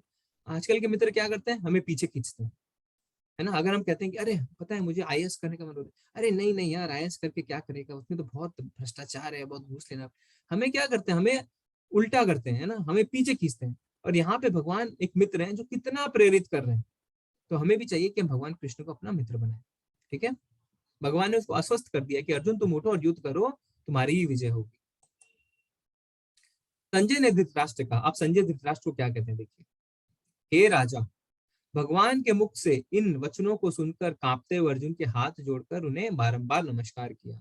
अर्जुन कांप रहा था और कांपते कांपते बहुत बार नमस्कार किया। फिर उसने भयभीत होकर अवरुद्ध स्वर में कृष्ण से इस प्रकार कहा। क्या कहा? अर्जुन ने कहा, हे ऋषिकेश, आपके नाम के श्रवण से संसार हर्षित होता है और सभी लोग आपके प्रति अनुरक्त होते हैं। यद्यपि सिद्ध पुरुष आपको नमस्कार करते हैं, किंतु असुरगण भयभीत हैं और इधर उधर भाग रहे हैं, यह ठीक ही हुआ। देखिए अर्जुन क्या कह रहे हैं कि जितने सिद्ध पुरुष हैं वो आपको नमस्कार कर रहे हैं, देवी देवता आपको नमस्कार कर रहे हैं, पर जो असुर हैं वो इधर उधर भाग रहे हैं। तो जैसे पुलिस जब आ जाती है तो चोर इधर उधर भाग जाते हैं ना, तो क्या बोलते हैं? अच्छा ही हुआ, ठीक ही हुआ। तो वही अर्जुन कह रहे हैं, ये ठीक ही हुआ। हे महात्मा, आप ब्रह्मा से भी बढ़कर हैं, ब्रह्मा से भी बढ़कर हैं, आप आदि सृष्टा हैं, तो फिर आपको सादर नमस्कार क्यों ना करूं, है ना। देखिए अर्जुन जस्टिफाई कर रहे हैं, बोला आप तो सबसे बढ़ के हैं। आपके अंदर मैंने ब्रह्मा जी को देख लिया, आपके अंदर शिव जी को देख लिया, आपके अंदर सारे देवी देवताओं को देख लिया, तो फिर मैं क्यों नहीं करूं आपको नमस्कार? क्या कारण बचा अब मेरे को कि मैं आपको नमस्कार ना करूं? हे अनंत, हे देवेश, हे हे जगन निवास, आप परम स्तोत्र अक्षर कारणों के कारण तथा इस भौतिक जगत से परे हैं। आप आदि देव, सनातन पुरुष तथा इस दृश्य जगत के परम आश्रय हैं। आप सब कुछ जानने वाले हैं और आप ही सब कुछ हैं जो जानने योग्य है। तो ये क्या कह रहे हैं कि भगवान आप ही जानने योग्य है, और किसी चीज को भी मैं जानूंगा ना तो उससे मुझे कोई फायदा नहीं है। देखिए एग्जांपल देते हैं, आप स्टूडेंट है ना, कॉमर्स कौन कौन पढ़ रहा है? हाथ उठाए। कॉमर्स का स्टूडेंट कौन कौन है? कॉमर्स या अकाउंट्स, इकोनॉमिक्स किसने पढ़ी है? अच्छा बहुत बहुत लोगों ने पढ़े, नेहा माता जी बता रहे हैं। तो क्या होता है कि जैसे आपने कोई एक्ट पढ़ा है ना, एक्ट बोलते हैं ना, कानून पढ़ा, जैसे एक्साइज ड्यूटी है, वैट है, फिर क्या होता है कुछ सालों बाद वो बदल जाता है। अभी क्या जीएसटी है। तो जब हम भौतिक ज्ञान लेते हैं तो वो बदलता रहता है ना। जैसे साइंस में भी ना, कौन बता रहा था कि हाँ लाइट, साइंस में साइंस स्टूडेंट भी बहुत है ना, हाथ उठा सकते हैं। जैसे लाइट के लिए कितने सालों तक युद्ध चला ना कि लाइट पार्टिकल है या वेव है ना परेश प्रभु जी। पार्टिकल है या वेव है, विवेक प्रभु भी है, कि पार्टिकल है या वेव है। इसमें 500-600 सालों तक सब साइंटिस्ट अपना अपना बताते रहे। फिर लास्ट में क्या कंक्लूजन निकला कि नहीं नहीं, लाइट जो है वो दोनों है। देखिए जितना मेरे को पता है मैं उतना बता रहा हूँ कि लाइट दोनों है, वेव भी है और पार्टिकल भी है। तो ये जो भौतिक ज्ञान है ये पूरा नहीं है, पूर्ण नहीं है, और इसको जान के हमें सब कुछ पता नहीं चल सकता है। तो इसीलिए क्या होता है अर्जुन, कि आप ही सब कुछ है और आप ही जानने योग्य हैं, आप ही जानने योग्य हैं। आप भौतिक गुणों से परे परम आश्रय हैं। हे अनंत रूप, यह संपूर्ण दृश्य जगत आपसे व्याप्त है। ठीक है। अभी इस श्लोक को थोड़ा सा हम ध्यान से देखेंगे। क्या लिखा है? आपको अपना मित्र मानते हुए मैंने हठ पूर्वक आपको हे कृष्ण, अभी अर्जुन कह रहे हैं कृष्ण को, क्या कि मैंने आपको अपना मित्र मानते हुए क्या किया? हठ पूर्वक हे कृष्ण, हे यादव, हे सखा जैसे संबोधन से पुकारा। कृष्ण बोलते हैं कि मैंने तो आपको अपना मित्र मान लिया। देखिए ग्लानि आ गई है उनके अंदर में, वो बहुत ऑकवर्ड फील कर रहे हैं। इतना बड़ा विश्व रूप दिखा दिया भगवान ने। ठीक है। अब उनको लज्जा हो रही है। जैसे कि कैसे? जैसे आप मॉर्निंग वॉक पे जाते हैं, ठीक है, अब वहां पे कोई और आता है, तो आपको पता नहीं है कि कौन है नहीं है, आपकी मित्रता हो गई और आपने उनके साथ खूब हंसी मजाक भी करी, सब कुछ किया, उनका मजाक भी उड़ाया। अचानक से आपको पता चलता है कि ये तो बहुत बड़ी कंपनी के सीईओ हैं, फॉर एग्जाम्पल। आपको कैसा फील होगा? अरे यार मेरे को तो पता ही नहीं था। ऐसा होता है ना हमारे साथ ऐसा कभी कभी। थोड़ा हैंड रेस करिए। ऐसा कभी कभी हम लज्जित पोजीशन में अपने आप को महसूस करते हैं ना, कि जब हम सामने वाले की महानता को नहीं जानते और हम उसके साथ हंसी मजाक कर बैठते हैं, उसके थोड़ा मजाक उड़ा देते हैं, फिर बाद में पता चलता है अरे यार ये तो बहुत बड़ा आदमी था। भौतिक जगत में हमारे साथ ऐसा होता है। ठीक है। तो अब अर्जुन को क्या लग रहा है कि मैंने आपको हे कृष्ण, हे यादव, हे सखा जैसे संबोधित किया क्योंकि मैं आपकी महिमा को जानता ही नहीं था। मैंने मूर्खतावश या प्रेमवश जो कुछ भी किया, कृपया उसके लिए मुझे क्षमा कर दें। अब अर्जुन यहाँ पे क्षमा याचना कर रहा है कि मैंने प्रेमवश किया, मूर्खतावश किया, मुझे क्षमा कर दें। यही नहीं, मैंने कई बार आराम करते समय एक साथ लेटे हुए या साथ साथ खाते या बैठे हुए, कभी अकेले तो कभी अनेक मित्रों के सामने आपका अनादर भी किया। देखिए बोलते हैं कि दूसरे मित्रों के आगे भी मैंने आपका अनादर किया। क्यों? क्योंकि मैं आपसे प्रेम करता था। मैंने मूर्खतावश ये किया, तो मुझे क्षमा करें। हे अच्युत, मेरे इन समस्त अपराधों को क्षमा करें। देखिए यहाँ पे अच्युत भी बोलता है। अच्युत यानी जिसका पतन नहीं होता। तो यानी भगवान को कहते हैं कि भगवान आपका तो पतन नहीं होता है, मुझे आप जरूर क्षमा करें, क्योंकि मैंने ये सब इसलिए किया है, मूर्खतावश कर दिया है। ठीक है। तो इसमें देखिए भगवान को भगवान दोनों नहीं मानते हैं। कौन? मैं हमने कल भी बताया था ना, भक्त भी और असुर भी। पर असुर जो है वो ईर्ष्यावश नहीं मानते, पर भक्त जो है वो प्रेमवश नहीं मानते। कभी कभी हम देखते हैं ना कि कोई टीचर बहुत फ्रेंडली हो जाता है अपने स्टूडेंट्स के साथ, तो उसमें क्या होता है कि फिर वो मित्रों जैसा व्यवहार करने लग जाता है ना। तो वैसा ही हुआ। पर बाद में जब हमें पता चलता है कि उसकी महानता के बारे में, तो हम बोलते हैं अरे ये तो हमने गलत किया, आपकी महानता के बारे में हमें नहीं पता। ठीक है। तो अर्जुन ना अपने यहाँ पे साख्य रस में, भगवान के साथ जो हमारा रिश्ता जुड़ता है उसमें बहुत रस होते हैं। जैसे माधुर्य रस जैसे गोपियों का, ठीक है, वात्सल्य रस जैसे माँ का, है ना, यशोदा मैया का, दास्य रस जैसे हनुमान जी का दास की तरह। तो उसी तरह अर्जुन जो है वो साख्य रस में है। ठीक है। तो भगवान जो है उनको रसराज भी कहते हैं। वो अपने भक्तों के साथ बहुत रसों का आदान प्रदान करते हैं। अब जैसे कृष्ण जो है ना वो है रसराज। जैसे राम जी हैं, अब राम जी के साथ तो माधुर्य रस नहीं हो सकता है ना। गोपियों का जो रस है वो तो सिर्फ कृष्ण के साथ हो सकता है, राम के साथ तो नहीं हो सकता। इसलिए कृष्ण जी को हमेशा कहा गया रासराज, रासराज। ठीक है। रसराज। पहले कभी ना देखे गए आपके विराट रूप का दर्शन करके मैं पुलकित हो रहा हूँ, किंतु साथ ही मेरा मन भयभीत हो रहा है। अतः आप मुझ पर कृपा करें और हे देवेश, हे जगन निवास, आप अपना पुरुषोत्तम भगवान स्वरूप पुनः दिखाएं। तो अब अर्जुन कहता है कि भगवान अब मैं नहीं देख पा रहा हूँ, बहुत हुआ, आप वापस अपना पुरुषोत्तम भगवान के रूप में आ जाएं। ठीक है। हे विराट रूप, हे सहस्त्रभुज भगवान, मैं आपके मुकुटधारी चतुर्भुज रूप का दर्शन करना चाहता हूँ। अब देखिए क्या हो रहा है, चलते चलते अर्जुन बोलता है कि चलो चलो अभी तो मौका है, अभी भगवान मुझे अपना रूप दिखा रहे हैं। तो क्या निवेदन करता है कि भगवान अपना चतुर्भुज रूप दिखा दीजिए, यानी चार हाथों वाला। तो चार हाथों वाला किसका रूप होता है? विष्णु जी का, है ना, जिसमें आप अपने चारों हाथों में शंख, चक्र, गदा तथा पद्म धारण किए हुए हैं। मैं उसी रूप को देखने का इच्छुक हूँ। तो अब दूसरी इच्छा प्रकट करता है। पहले क्या बोला था? मैं विश्व रूप देखने की का इच्छुक हूँ। अब कहता है कि मैं चतुर्भुज रूप देखने का इच्छुक हूँ। हे कुरुश्रेष्ठ, तुमसे पूर्व मेरे इस विश्व रूप को किसी ने नहीं देखा। अब देखिए कृष्ण जी बताते हैं कि अरे रुको, अभी मैं चतुर्भुज रूप दिखाऊंगा, पहले ये सुनो। तुमसे पूर्व, तुमसे पहले इस विश्व रूप को किसी ने नहीं देखा, क्योंकि मैं ना तो वेद अध्ययन के द्वारा, ना यज्ञ, दान, पुण्य या कठिन तपस्या के द्वारा इस रूप में इस संसार में देखा जा सकता हूँ। तो भगवान ने कहा कि आप कुछ भी कर लो, कितने वेदों का अध्ययन कर लो, कितने यज्ञ कर लो, कितने दान पुण्य कर लो, इस रूप में मैं नहीं दिख सकता। मैं सिर्फ भक्तों को दिख सकता हूँ। ठीक है। तुम मेरे भयानक रूप को देखकर अत्यंत विचलित एवं मोहित हो गए हो। अब भगवान इस चीज को रिकॉग्नाइज करते हैं कि हाँ, तुम सच में बहुत विचलित हो, बहुत मोहित हो गए। अब इसे मैं समाप्त करता हूँ। तो भगवान बोलते हैं ठीक है, मैं अब इसे समाप्त करता हूँ। हे मेरे भक्त, तुम समस्त चिंताओं से पुनः मुक्त हो जाओ। तुम शांत चित्त से अब अपनी इच्छा वाली रूप देखो। तो भगवान कहते हैं कि ठीक है, अब अपना चित्त शांत करो, मन शांत करो। अब जो जैसी तुम्हारी इच्छा है मैं तुमको वैसा रूप दिखाता हूँ। ठीक है, तो अब क्या रूप, अब उन्होंने अपना चतुर्भुज रूप दिखाया। ठीक है, शंख, गदा, पद्म और चक्र। और अच्छा, हमारे अंदर जो परमात्मा है वो किस रूप में है, कोई बताएगा? हमारे अंदर जो परमात्मा है वो किस रूप में है? चैट में भी लिख सकते हैं, बताइए।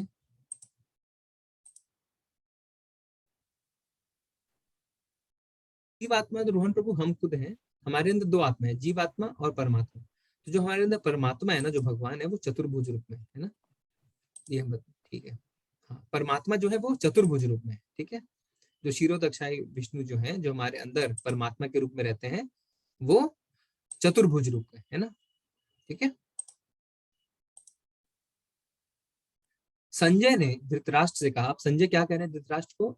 अर्जुन से इस प्रकार कहने के बाद भगवान कृष्ण ने अपना असली चतुर्भुज रूप प्रकट किया और अंत में दो भुजाओं वाला रूप भी प्रदर्शित करके भयभीत अर्जुन को धैर्य बनाया। अब देखिए, ठीक है, कि अब चतुर्भुज रूप दिखा दिया। अब चतुर्भुज रूप ना, अगर आपको इजीली समझना हो तो भगवान कृष्ण अगर है, जब हम कृष्ण है, जब वो गोलोक वृंदावन में है, तो वो जैसे कंपनी का सीईओ आप समझिए, चीफ एग्जीक्यूटिव ऑफिसर।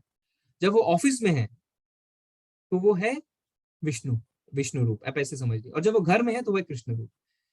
तो है एक ही, पर जब इनफॉर्मल है, पूरी लीलाओं के उसमें है, मूड में, पूरे मौज मस्ती में, तो वो है कृष्ण, जो है कहाँ, गोलोक वृंदावन। पर जब ऑफिशियली फॉर्मल किसी पोजीशन में आना है, अरे मुझे तो ब्रह्मांड चलाना है, तो वो विष्णु रूप में, ऑफिशियल पोजीशन। ठीक है, इस तरीके से आप समझ सकते हैं। तो जब चतुर्भुज रूप दिखा दिया, उसके बाद भगवान ने क्या किया, अपनी दो भुजाओं वाला श्याम सुंदर रूप दिखाया। अब देखिए, सबसे अच्छा रूप भगवान का दो भुजाओं का श्याम सुंदर रूप है, जिसमें वो बांसुरी बजाते हैं। ठीक है ना। तो क्या क्या देखा अर्जुन ने? पहले देखा विश्व रूप, फिर देखा काल रूप, फिर देखा चतुर्भुज रूप, फिर देखा दो भुज का रूप, श्याम सुंदर रूप। ठीक है, इसको ऐसे समझ सकते हैं ना, जैसे एक छोटा बच्चा है, ठीक है, अपनी माँ से कितना प्रेम करता है, पर जब कभी कभी वो देखता है अपने माता पिता को लड़ते हुए, तो बहुत रोता है, डरता है ना। तो वो माँ को क्या कहता है, नहीं नहीं माँ, मुझे, मैं आपको ऐसे नहीं देख सकता, आपका ये क्रोध भरा रूप मुझे नहीं भाता, आप ऐसे क्रोध ना किया करो, है ना। भगवान कहते हैं ना, वो बच्चे छोटे छोटे ऐसे बोलते हैं अपनी माँ को कि नहीं नहीं माँ, मैं आपको ऐसे देख के डर जाता हूँ, मैंने आपको ऐसे देखना पसंद नहीं है। ठीक है, तो इसी तरह अर्जुन ने भी कहा कि मैं आपको ऐसे नहीं देख सकता भगवान, तो आप मुझे चतुर्भुज रूप दिखाइए। फिर भगवान ने उनको दो हाथों वाला श्याम सुंदर रूप भी दिखाया। जब अर्जुन ने कृष्ण को उनके आदि रूप में देखा तो कहा, हे जनार्दन, आपके इस अति सुंदर मानवी रूप को देखकर अब मैं स्थिर चित्त हूँ और मैंने अपनी प्राकृत अवस्था प्राप्त कर ली है। अब वो बोलता है हाँ हाँ, मैं नॉर्मल हो गया, अब मेरे को धैर्य बंध गया है, अब मुझे ठीक लग रहा है। श्री भगवान ने कहा, हे अर्जुन, तुम मेरे जिस रूप को इस समय देख रहे हो उसे देख पाना अत्यंत दुष्कर है। यहाँ तक कि देवता भी अत्यंत प्रिय रूप को देखने के ताक में रहते हैं। तो भगवान कहते हैं कि ये जो मैंने तुमको श्याम सुंदर रूप दिखाया, भगवान, ये देवता भी इसको देखने की ताक में रहते हैं कि कब भगवान के दर्शन हो जाए। क्यों? क्योंकि देवता विष्णु के पास जाते हैं ना, चतुर्भुज रूप के पास, जब उनको कोई समस्या आती है ना। पर ये जो आप देखेंगे अगले स्लाइड में, कि ये जो दो हाथों वाला श्याम सुंदर रूप है, इसको दुर्लभ है देखना, और मैंने तुम्हें ऐसा रूप दिखाया है। जैसे प्रधानमंत्री है ना, हम उनको क्या देखते हैं, हमेशा एस्कॉर्ट के साथ देखते हैं, फॉर्मली देखते हैं, बॉडीगार्ड के साथ देखते हैं, सिक्योरिटी। पर कभी हमने उनको देखा है कि अपने घर में जैसे बैठे आराम से, या अपने अपने पेरेंट्स के साथ खाना खा रहे हैं, अपने बच्चों के साथ खेल रहे हैं, ऐसा तो हम नहीं देख पाते ना, तो बहुत दुर्लभ है देखना ना। इसी तरीके से आप समझिए। ठीक है। हम्म अब 54 श्लोक में क्या कहते हैं, हे अर्जुन, केवल अनन्य भक्ति द्वारा मुझे उस रूप में समझा जा सकता है जिस रूप में मैं तुम्हारे समक्ष खड़ा हूँ, और इसी प्रकार मेरा साक्षात दर्शन भी किया जा सकता है। केवल इसी विधि से तुम मेरे ज्ञान के रहस्य को पा सकते हो। तो भगवान ने एकदम साक्षात खुल के कह दिया है कि ये जो चित्र देखिए आप, ये है, ऐसे है भगवान का रूप। ठीक है, भक्तों ने बनाया है। आप ये समझिए भगवान ऐसे ही दिखते हैं। तो इसको कैसे पा सकते हो? सिर्फ भक्ति से पा सकते हो। भगवान ने खुद ही कह दिया क्या, कि तुम्हारे समक्ष जो मैं खड़ा हूं, इसे साक्षात दर्शन भी साक्षात दर्शन भी किया जा सकता है। इस विधि को तुम मेरे ज्ञान के रहस्य को पा सकते हो। ठीक है। ठीक है, आगे देखते हैं। अच्छा, इसमें देखिए आप कह सकते हैं ना कि भक्त जो बनाते हैं हम क्यों, अब इसमें क्या है ना, भक्त शास्त्रों को भी पढ़ते हैं कि भगवान कैसे दिखते हैं। तो इसमें कहते हैं कि कृष्ण जब बांसुरी बजाते हैं तो उनके बॉडी में 3 कर्व हैं। एक देखिए पैर में टेढ़े थोड़ा सा कर्व रहता है, कमर की तरफ से टेढ़े रहते हैं, फिर सिर को झुका के रखते हैं। तो इतनी बारीकी में जाते हैं चित्र बनाने से पहले, और शास्त्रों को पढ़ के बनाते हैं कि एक एक चीज जहां जहां पे लिखा है ना।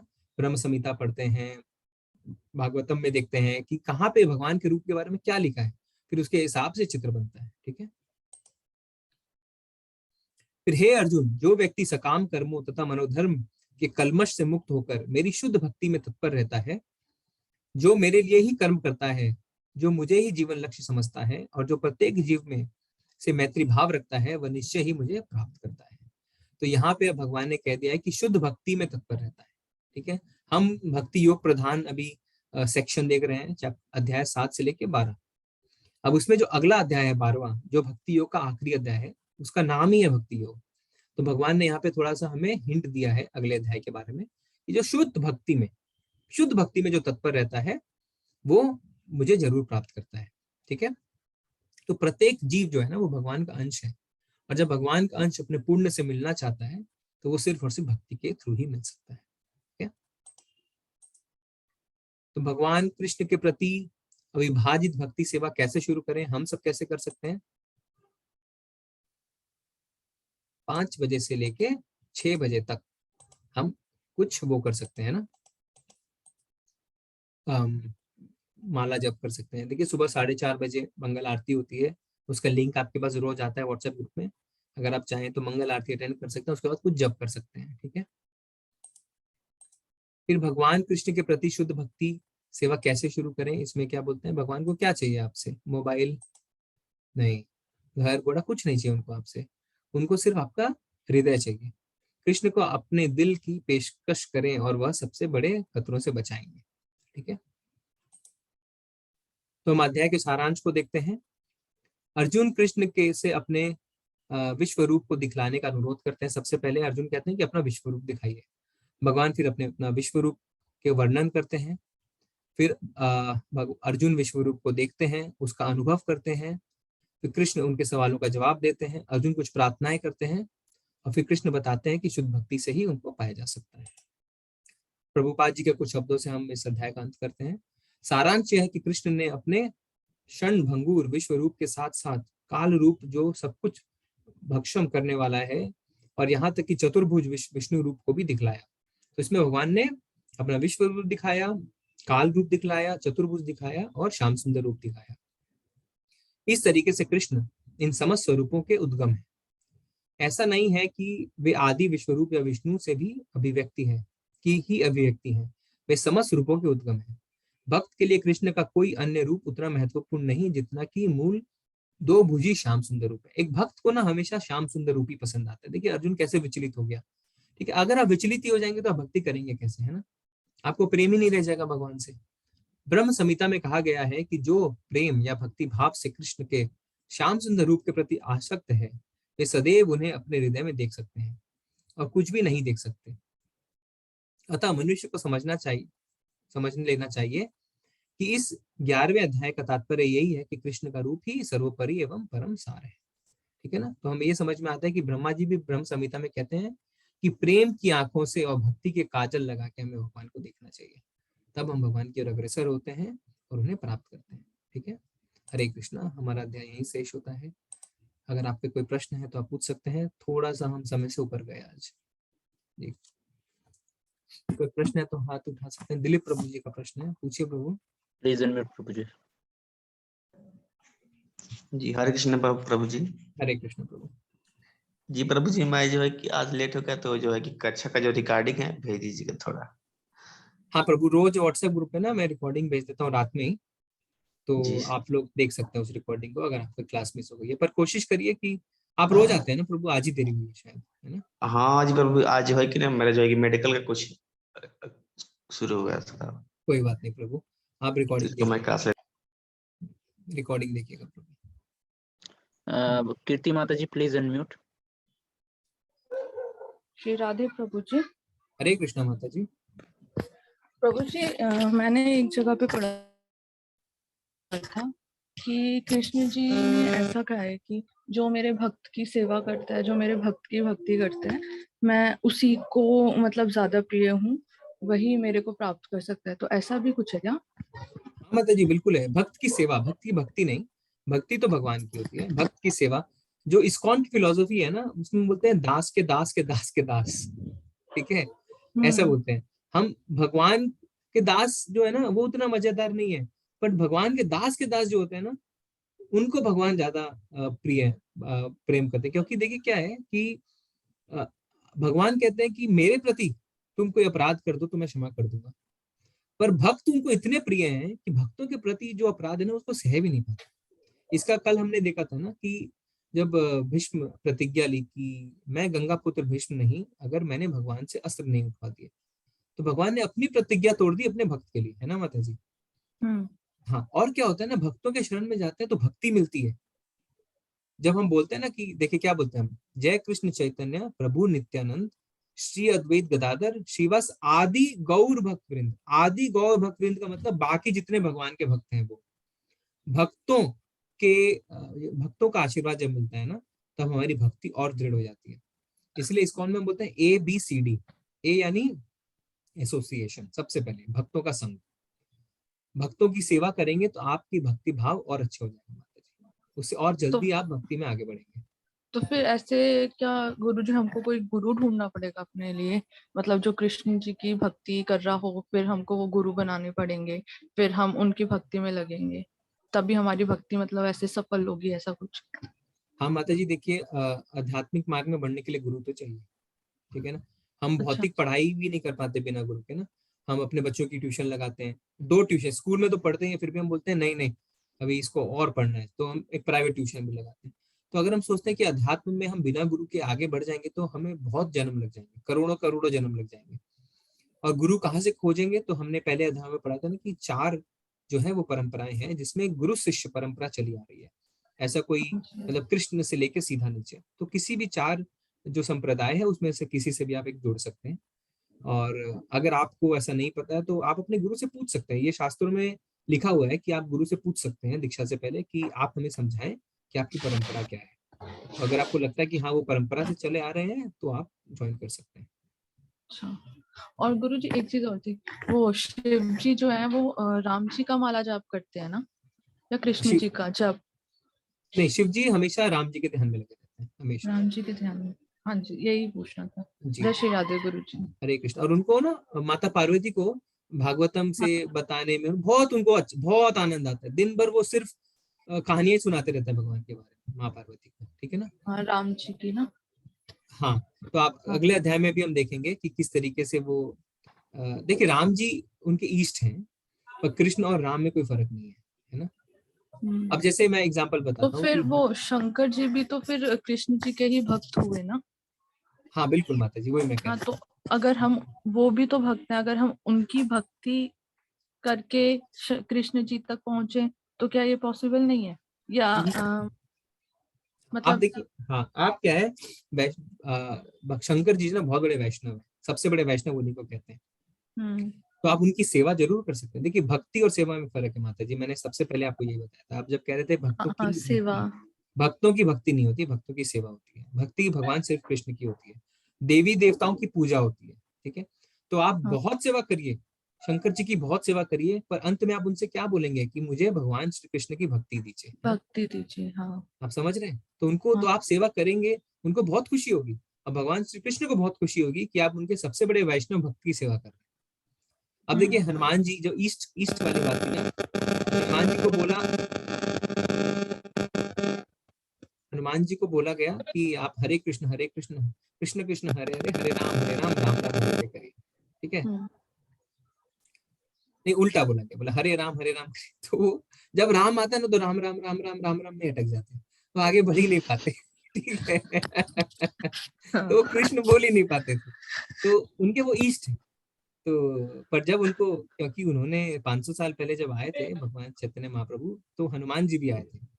तो एक डॉक्टर, आयुर्वेदिक डॉक्टर गुप्ता करके था उनका नाम, तो हम कभी जब मायापुर गए थे तो हमने देखा था, तो उनको बहुत समझाया कृष्ण भगवान, अरे तुम कृष्ण बोलो, कलयुग में कृष्ण बोलना ही सर्वश्रेष्ठ है। तो बोलते ठीक है मैं बोलूंगा, फिर मंत्र जपने करते हरे राम राम राम राम राम राम राम राम राम राम।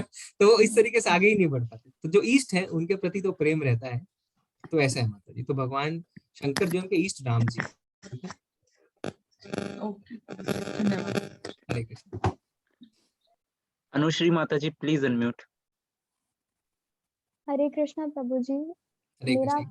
प्रश्न आपसे ये है, मैं अभी भी एक स्टूडेंट हूँ और मैंने अभी बस स्टार्ट ही किया है इस डिवोशनल पाथवे में आगे बढ़ना। तो बीइंग अ ह्यूमन बीइंग, हमारे ह्यूमन कैरेक्टर में एक एरोगेंस जो है वो हमें हमेशा आ ही जाता है, तो उसको कैसे कम कर सकते हैं? माता जी आज बहुत खुशी है माता जी कि आप एक्सेप्ट कर रहे हैं। सबसे पहले तो हम एक्सेप्ट ही नहीं करते हैं, बहुत खुशी है। तो ये एक कदम तो आपने उठा लिया माता जी, आपने एक्सेप्ट कर लिया ना। दूसरा कदम क्या है, जो हमारे आचार्य बताते हैं कि हम सभी इसी मार्ग से गुजरते हैं माता जी, कि आप जो चैंटिंग कर रहे हैं, जो भगवान का नाम ले रहे हैं ना, जो श्रवण मतलब सुन रहे हैं, आप उसको अगर पूरे ध्यान और पूरी श्रद्धा से करेंगे, सिर्फ एरोगेंस नहीं, सब कुछ, ठीक है ना, एरोगेंस, आपका क्रोध, आपका लालच, आपका द्वेष, सब कुछ धीरे धीरे हल्का होने लगेगा। सब कुछ धीरे धीरे, जितने भी आपके अंदर वाइसेस जिसको बोलते हैं ना, बैड क्वालिटी, सब कुछ धीरे धीरे हल्के होने लगेंगे माता जी। तो आप इसको रेगुलर रखिए, चैंटिंग करिए और पूरे विश्वास के साथ करिए। ठीक है, तो आप देखेंगे कि जब हो सकता है आप अगर हमारे साथ आगे बढ़ते हैं, लेवल 2 लेवल 3 में जाते हैं, तो आप खुद ही हमें 2 महीने 3 महीने बाद बताएंगे कि अरे प्रभु जी इट्स वर्किंग, ये तो मैजिक है, ये महामंत्र तो मैजिक है, इट्स वर्किंग। तो ऐसा होता है, सब भक्त बताते हैं कि गुस्से के लिए, लोभ के लिए, एरोगेंस के लिए तो तुरंत बताते हैं। अब देखिए इसमें क्या हो जाएगा, आगे भक्त को कितना शुद्ध होना पड़ता है। जैसे आपका एरोगेंस कम हो गया, आप बोलेंगे अरे मैं तो भगवान की शरण में गया, मेरा एरोगेंस कम हो गया, मैं तो बहुत खुश। अब ये जो है ना, ये भी एक एरोगेंस है कि आप भगवान की शरण में गए। इस एरोगेंस को भी छोड़ना है, इतना शुद्ध होना है। शास्त्र में लिखा है, मैंने पढ़ा था कि लास्ट एरोगेंस जो ये रह जाता है कि मैं भगवान की शरण में हूँ, मेरा कुछ नहीं होना, मेरा सब ठीक होगा, ये भी एक एरोगेंस है। तो इतना धीरे धीरे शुद्धि हो जाती है माता जी। ठीक है, आप नाम जप करते रहिए श्रद्धा के साथ। ठीक है,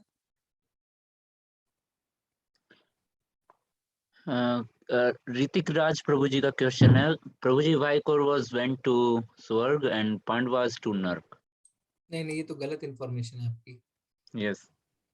सब स्वर्ग ही गए थे। देखिए जो पांडवा थे वो भी स्वर्ग गए थे, और जो कौरव है ना, वो जो भगवान के हाथों में जिसकी मृत्यु होती है तो उनको स्वर्ग मिल जाता है। उसमें कोई बहुत बड़ी बात नहीं है। हमें इस चीज से लेके ना थोड़ा टेंशन नहीं लेनी है कि उसको स्वर्ग मिल गया, इसको नर्क मिल गया। स्वर्ग भी टेम्पोररी है, हमने देखा है। स्वर्ग में खत्म हो जाएगा, फिर आप वापस आ जाएंगे। स्वर्ग में भी लड़ाइयाँ चलती रहती हैं, कभी कोई असुर अटैक कर देता है इंद्र पे, फिर देव दौड़े दौड़े जाते हैं भगवान के पास कि मेरी रक्षा करो। हमें उन सब में नहीं जाना है, और जो इन्फॉर्मेशन वो गलत है प्रभु आपकी, ऐसा नहीं था। ठीक है, अंकिता माता जी पूछ रही हैं, we call our god as Prabhu ji, for example Prabhu Shri Ram, then why do we call each other as Prabhu ji और माता जी? हाँ भाव ये है माता जी कि हम जब एक दूसरे को, पहले बात तो हमारे अंदर परमात्मा रूप है, हर किसी के अंदर परमात्मा है ना। और जब हम दूसरों को प्रभु जी कहते हैं तो हमारे अंदर दास का भाव आता है, और ये दास का भाव आना बहुत जरूरी है विनम्रता के लिए। ठीक है, हम सबके अंदर अगर भगवान को देखते हैं, उनको प्रभु जी कहते हैं, तो हम खुद को शुद्ध करते हैं। ठीक है, और माता जी वाली बात है कि बहन जी बोले, आंटी बोले, उससे नहीं होता है। माँ जो है, माँ और बच्चे का जो रिश्ता है, उससे स्वच्छ रिश्ता कुछ नहीं है। तो अगर 2 साल की बच्ची भी होती है ना, उसको भी इसको में माता जी कहते हैं। ठीक है ना, ये कारण है। ध्रुव प्रभु जी का क्वेश्चन है, क्या देवी देवता कृष्ण के भक्त हैं? क्या कोई भी देवी देवता नास्तिक है? हाँ देखिए, हमने क्या बताया था कि जो 26 गुण अर्जित कर लेते हैं वो देवी देवता बनते हैं। तो बिना भगवान का भक्त बने आप 26 गुण अर्जित नहीं कर सकते। पर क्या होता है, अब आप बोलेंगे तो फिर वो चैलेंज क्यों करते हैं, तो पूरी तरह शुद्ध नहीं होते ना, क्योंकि कितने गुण है, 64 गुण तक होते हैं। 26 गुण तक देवी देवता बन जाते हैं, पर उनको बीच बीच में थोड़ा अहंकार आ जाता है। अब ब्रह्मा जी मोहित हो जाते हैं, ब्रह्मा जी के पास तो कितने गुण है, 50 है ना, वही मोहित हो जाते हैं। तो ब्रह्म ब्रह्म मोहिनी लीला है ना एक, जिसमें भगवान ने अपना विस्तार किया था, ब्रह्म मोहिनी लीला कहते हैं उसको। तो मोहित तो हो जाता है, और भगवान जैसा चाहते हैं ना वैसी बुद्धि कर देते हैं। तो नास्तिक नहीं होता है कोई, नास्तिक होगा तो उस लेवल तक पहुंचेंगे नहीं, भगवान के सब भक्त हैं। अजय शर्मा प्रभु जी का क्वेश्चन है, हमें लाइफ में छोटी छोटी बातों से टेंशन हो जाती है, उसका क्या करना चाहिए प्रभु जी? हाँ, ये भय है ना, ये टेंशन जो भय है, हमारे भौतिक अस्तित्व को बनाने की चिंता है हमारे अंदर। जो हमारा अस्तित्व है कि मैं ये नौकरी करता हूँ, मैं ये हूँ, मैं वो हूँ, तो जो हमारे अंदर का मैं है और जो हमारी भौतिक अस्तित्व की चिंताएं हैं, उसको खत्म करता है भगवान का नाम। जितना भगवान के बारे में सुनते हैं, जितना भगवान के बारे में हम चैंटिंग करते हैं, तो धीरे धीरे हमारे मन का जो भय है ना, क्या बोलते हैं, भजऊ रे मन श्री नंद नंदन अभय चरनार विंदरे। यानी भजऊ रे मन श्री नंद नंदन, हे मन भगवान का नाम जपो, अभय चरनार विंदरे। उससे क्या होगा, अभय, अभय मतलब आपका भय जितना है वो भगवान के चरण कमलों के आशीर्वाद से खत्म हो जाएगा। ठीक है, तो भगवान का नाम जपिए, आपके मन का भय और चिंता जितनी है वो सब खत्म हो जाएगी। ठीक है, क्योंकि चिंताएं क्या है ना, चिंताएं सिर्फ भौतिक अस्तित्व के कारण होती है। जहां पे आपको भौतिक अस्तित्व से आसक्ति, लगाव खत्म हो गया, वहीं पे आपकी चिंता खत्म हो जाती है। ठीक है, मानसी माता जी का क्वेश्चन है कि प्रभु जी परमात्मा से मिलन कैसे होगा? हाँ, तो माता जी भगवान ने क्या कहा है कि मुझे कौन प्राप्त हो सकता है, मेरा भक्त। और नवदा भक्ति की शुरुआत करी। नवदा भक्ति मतलब श्रवणम कीर्तनम स्मरणम, ये पहला 3 है। तो पहले भगवान के बारे में ज्यादा से ज्यादा सुनिए, उनकी कीर्तन करिए, उनके बारे में स्मरण करिए। ठीक है, तो जो आप अगर भक्ति में पहला कदम रख रहे हैं तो सबसे पहले आप माला जप करना शुरू करिए।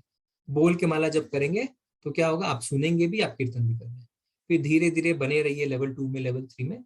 तो भक्ति के मार्ग पे जब हम धीरे धीरे आगे बढ़ेंगे तो हमें भगवान के साथ जरूर उनके धाम हम जाएंगे। माता जी देखिए, शॉर्टकट तो कुछ है नहीं ना। हमने कितने करोड़ों जन्म अपने वेस्ट कर दिए हैं इसमें, इंद्र तृप्ति में कोई सीमा नहीं है। कितने करोड़ों जन्मों से हम सिर्फ इंद्र तृप्ति कर रहे हैं, भोग रहे हैं, इंद्र तृप्ति कर रहे हैं, भोग रहे हैं। अब हमें अगर मनुष्य शरीर मिला है तो इसका हमें फायदा उठाना चाहिए ना। इसमें जब जो मैंने भजन बताया उसका अगली लाइन क्या है, भजऊ रे मन श्री नंद नंदन अभय चरनार बिंदरे, दुर्लभ मानव जन्म सत्संगे तरऊ ए भव सिंधुरे।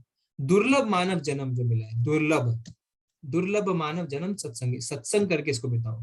ठीक है, तरऊ ए भव सिंधुरे, तो इस जो भव सागर है, ये जो भौतिक भौतिक जगत है, इससे हमें, इसके पार चले जाएंगे, हम डिलीवर हो जाएंगे। ठीक है ना। मोनिका खेड़वाल माता जी पूछ रही हैं, the people we meet is all destined और नॉट? हाँ माता जी, देखिए क्या कहा था हमने कि हमारे पास बहुत सूक्ष्म स्वतंत्रता है, बाकी सब भगवान की लीला है ना। भगवान ने सब पहले से ही प्लान किया है।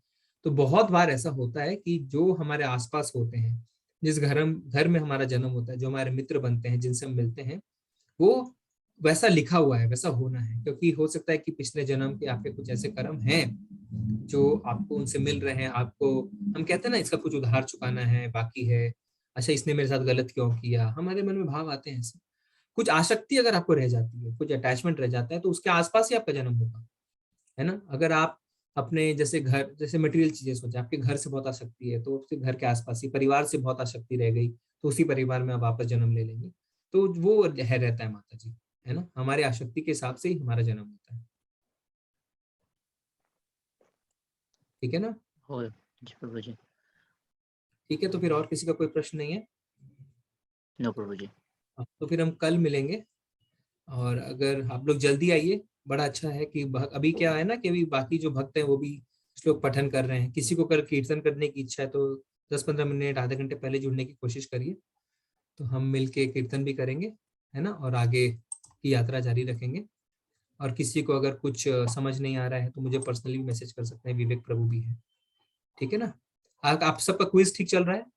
क्विज में कोई दिक्कत तो नहीं आ रही है ना? सबको आप वो करिए ना, अनम्यूट कर देते हैं। अनम्यूट कर देता हूँ प्रभु जी, एक सेकंड। हाँ, सबको अनम्यूट कर दीजिए। आपको किसी को कुछ बोलना है तो आप बिना ऐसे ही अनम्यूट करके बोलिए। क्विज ठीक चल रहा है सबका? कोई दिक्कत आ रही है किसी को? प्रभु जी मैं ना क्विज दे नहीं पा रही हूँ, मेरे को लिंक के बारे में पता नहीं है, आप थोड़ा सा मेरे को बता दीजिए। माता जी वो देखिए, प्रभु जो है, विवेक प्रभु और बाकी सब रोज डाल रहे हैं ना क्विज का, तो उसमें लिंक पे क्लिक करके थोड़ा रजिस्टर करिए ना। नहीं तो अगर आपको समझ नहीं आ रहा है ना, किसी भी एडमिन को कांटेक्ट करिए, वो आपको प्रोसेस गाइड कर देंगे थोड़ा, है ना। ठीक है, धन्यवाद प्रभु जी। हरे कृष्ण प्रभु जी। हरे कृष्ण प्रभु। जी मेरा 17 अध्याय तक कंप्लीट हो चुका है। आप तो एडवांस चल रहे हैं। हाँ, और एक अध्याय बाकी है। मुझे 85 या 90% एवरेज मार्क्स दिख रहा है उस पे। बहुत बढ़िया प्रभु, बहुत खुशी है, बहुत खुशी है, बहुत खुशी है। आपके आपके उत्साह को देख के हमें प्रेरणा मिल रही है प्रभु जी, बहुत अच्छा जी। अजय प्रभु प्रभु कुछ जी। बोल रहे हैं जी? ये अजय प्रभु। नहीं प्रभु जी, मुझे कुछ नहीं बोलना। ठीक है, आरती माता जी आप कुछ बोलेंगे?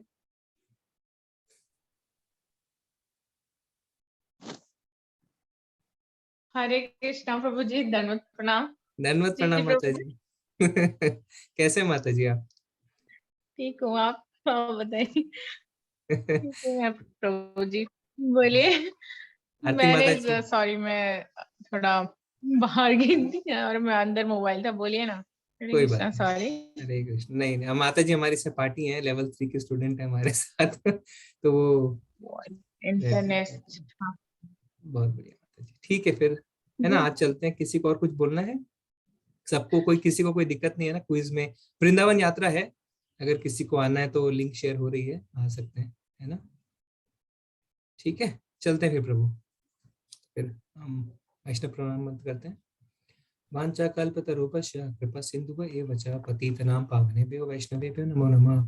अनंत कोटि वैष्णव वृंद की जय, शील प्रभुपाद की जय।